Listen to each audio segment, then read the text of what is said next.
दुसरा ओंकार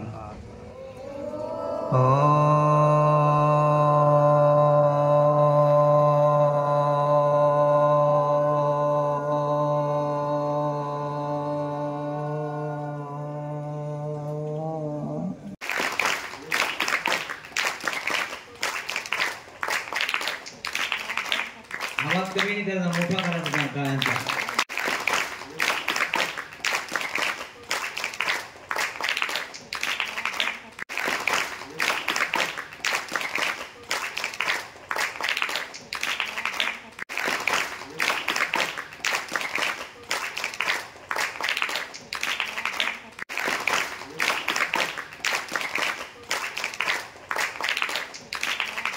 मुलं आपल्या शास्त्राच्या अभ्यासासाठी आणि आपली संस्कृती जोपासण्यासाठी एकत्र आलाय.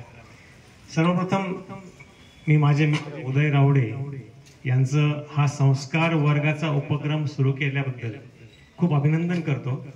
आणि या संस्कार वर्गाच्या माध्यमातून सगळ्या आपल्या लहान मुलांना, पुढच्या पिढीला आपल्या शास्त्राचं आणि संस्कृतीचं जे मार्गदर्शन होण्याचं द्वार त्यांनी उघडून दिलंय, त्यासाठी त्यांचं जेवढं कौतुक करावं तेवढं कदाचित कमीच आहे. सर्वात आधी त्यांचं कौतुक करतो मी आणि त्यांच्यासाठी खरंच टाळ्या झाल्या पाहिजे. आणि तुम्ही सर्वजण सगळे लहान मित्रमंडळी, सगळ्यांना रविवारी सकाळी बऱ्याच गोष्टी करायच्या असू शकतात. कोणाला झोपायचं असतं, कोणाला खेळ खेळायचे असतात, गोष्टीची पुस्तकं वाचायची असतात, पण तरी तुमचा वेळ देऊन तुम्ही इथे नेहमी येऊन या अभ्यासक्रमात भाग घेतला आणि आपली संस्कृती जपण्याचा, आपले शास्त्र शिकण्याचा, गुरुजींकडून सगळे आपल्या गोष्टी, श्लोक किंवा वेगवेगळे मंत्र शिकण्याचा जो प्रयत्न केला, त्याबद्दल तुमचं सगळ्यांचं खरंच मनपूर्वक अभिनंदन. देव, देश, धर्म टिकवायचा असेल तर भविष्याला म्हणजेच आपल्या मुलांना आपली संस्कृती समजली पाहिजे. कोणतीही गोष्ट योग्य वेळात मिळाली तर तिचा नक्कीच फायदा होतो. संस्कार आणि संस्कृती हा त्याचाच एक भाग आहे. कैलासवासी सौ सुशीलाबाई दत्तात्रय राहुडे यांच्या स्मरणार्थ चालू असलेल्या बाल संस्कार केंद्र आता पूर्णत्वास जात आहे. शेवटच्या टप्प्यात असलेल्या या शिबिरात वर्षभर मुलांनी पाठ केलेले श्लोक, आरती, गणपती अथर्व शीर्ष, सकाळी उठल्यापासून ते रात्री झोपेपर्यंत असलेले श्लोक यांचे पाठांतर म्हणजेच त्यांची परीक्षा घेऊन त्यांना योग्य असे मार्ग देण्याचे काम यावेळेस करण्यात आले. लहान वयोगटातील मुलांनीही छान पाठांतर केले होते. त्यांच्याकडून वर्षभर या सर्व गोष्टींचे पठण करून घेण्यात त्यांच्या पालकांचा खूप मोठा वाटा आहे.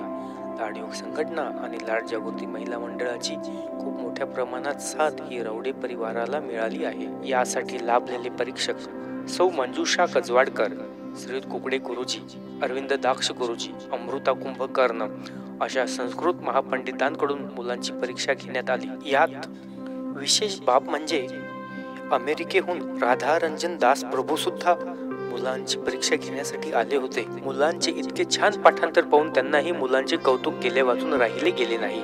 कार्यक्रमाच्या शेवटी अमृता कुंभकर्ण यांनी मुलांना त्यांच्या गोड आवाजात शुभम करोती म्हणून दाखवली आणि शेवटी पसायदान घेऊन कार्यक्रमाची सांगता करण्यात आली. हे संस्कार त्यांना कायमस्वरूपी लक्षात राहावे हीच ईश्वर चरणी प्रार्थना.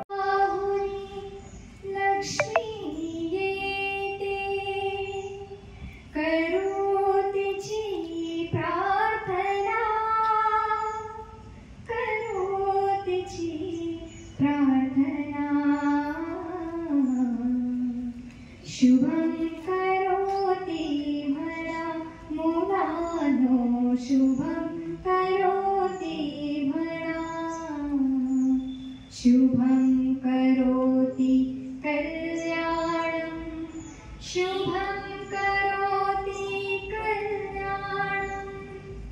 या ज्योतीने सरी आपदा आरोग्यासह मिळे संपदा.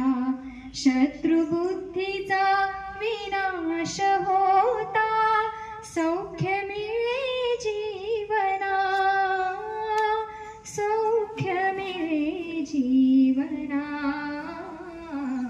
शुभं करोति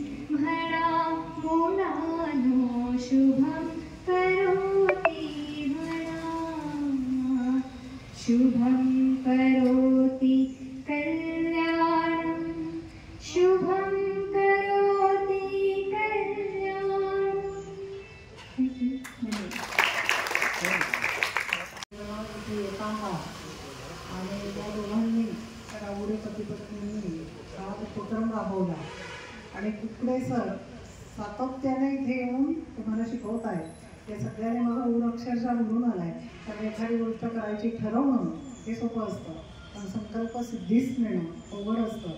तेव्हा हे अवघड त्यांनी पूर्ण केलं आहे आणि तुम्ही सगळेजण त्यांच्याबरोबर इथे येत राहिलात आणि शिकत राहिलात. याचा मला खूप जास्त आनंद होतोय. याचं कारण खूप अवघड आहे. आपल्याला खूप मोह असणाऱ्या अनेक गोष्टी असतात आणि तिकडे आपल्याला जायचं असतं. रविवार म्हटलं की ट्रिपला तरी जायचंय, आरामात तरी पडायचंय, नाहीतर आणखीन काहीतरी करायचंय. या सगळ्या गोष्टी करत असताना आपण हा एक संकल्प मनात धरला आणि तो पूर्ण केला. त्यांनी खूप छान छान म्हणजे कल्पकतेने केले की कार्ड तयार केलं, त्याच्यावर शिक्के दिले. या सगळ्या गोष्टी करणं सोपं नाही. पुस्तकं छापली पुन्हा. हे सगळं बारकाईने करून तुम्हाला इथे येण्यासाठी प्रवृत्त करून शेवटी वर्षाच्या शेवटी एक छोटीशी स्पर्धेसारखी परीक्षा घेतली, जेणेकरून वर्षभर तुम्हाला प्रवृत्त केलं त्यांनी की तुम्ही पाठ करा. तुम्ही सगळ्यांनी खूप छान म्हटलं. माझ्याजवळ तर 5वी मी ते 7वीचा गट होता, म्हणजे जरा मोठ्या मुली होत्या आणि मुलांचंही शेजारीने ऐकत होते. तर तुम्ही सगळेजण खूप छान म्हणत होता. आणि आत्ताही सरांनी सांगितलं आणि तुम्ही जे पसायदान म्हटलं, खरोखर ज्ञानेश्वरांनी जे ईश्वराकडे पसायदान मागून ठेवलेलं आहे, हीच गोष्ट आपल्या सगळ्यांना अतिशय चांगलं वागण्यासाठी प्रवृत्त करणारी, की जेणेकरून त्यांनी मागितलेलं जे पसायदान आहे हे पसायदान पूर्णत्वास जाणार आहे. त्यांचाही सत्कार करून त्यांच्या वतीनं आपल्या चाललेल्या कार्यक्रमाला सदिच्छा मिळवल्या. यालाही कष्ट खूप लागतात. ती कष्ट या सगळ्या परिवाराने खूप छान घेतली. त्यांच्या भगिनी ज्या आहेत शास्त्री गेलेल्या, त्यासुद्धा सगळ्या या ठिकाणी येऊन गेल्या आणि त्यांनीसुद्धा वैयक्तिक आपल्या ग्रुपवरती टाकलेलं मी वाचलं. मला खूप प्रसन्न वाटलं की अशा प्रकारचा परिवार असावा की हिंदू कुटुंबात चाललेले संस्कार हे सातत्याने ते जागृत ठेवतात आणि सगळ्यांपर्यंत पोहोचवतात.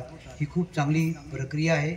अशाच प्रकारे आपण त्यांच्याकडून शिकलं पाहिजे असा आदर्श आपण घेऊ. इथे थांबूया. आता फक्त ओम सहनावत म्हणू आणि संपवूया. बघा बालकांनो, संस्कारधारा या आपल्या प्रोग्रामचं नाव दिलंय. ते नाव अतिशय फार काही शिकवून जातो. संस्कार आणि धारा. धारा म्हणजे काय? जसं आपण म्हणतो पावसाच्या धारा. तर धार किंवा आपण गायीची धार काढतो म्हणजे दूध काढतो. धारा म्हणजे सतत बरसणारं जे गोष्ट असते तिला धारा म्हणतो आपण. आपल्या मातेसाठी जसं श्रावण बाळांची गोष्ट आपल्याला माहिती आहे. श्रावण बाळाने आपल्या आई वडिलांसाठी स्वतःच्या खांद्यावरती कावड घेऊन त्यांना काशी यात्रेला घेऊन गेले होते. तरी तसंच एक आदर्श तुमच्या पुढे की आई आणि वडिलांची सेवा कशी करावी, त्यांचं स्मरण कसं हृदयात तेवत ठेवावं आणि त्याच्यातून सत्कार्य कसं करावं, हे आपल्याला उदयजींनी आपल्या पुढे एक उत्कृष्ट आदर्श असा ठेवलेला आहे. समोर बघा, सगळ्यांनी समोर बघा. आपण सगळेजण आता पसायदान म्हणणार आहोत. आता विश्वात्मके देवे सावकार.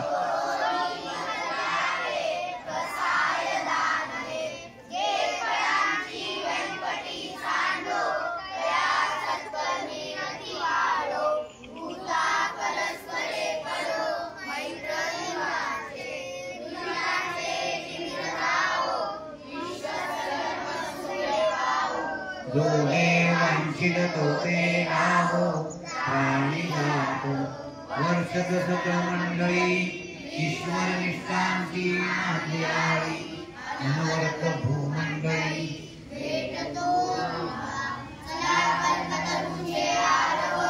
चेतना चिंतामणी जे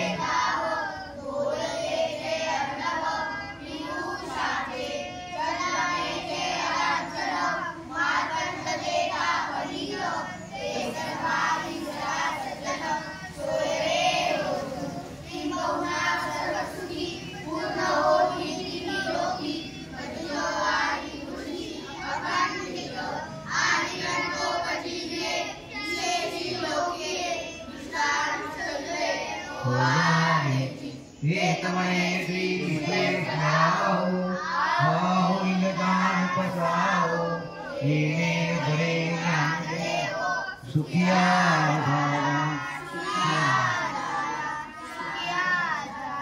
संत श्रेष्ठ श्री ज्ञानेश्वर महाराज की, जगद्गुरु संत तुकाराम महाराज की. हे बघा, धर्म की जय हो म्हणा माझ्या, धर्म की जय हो.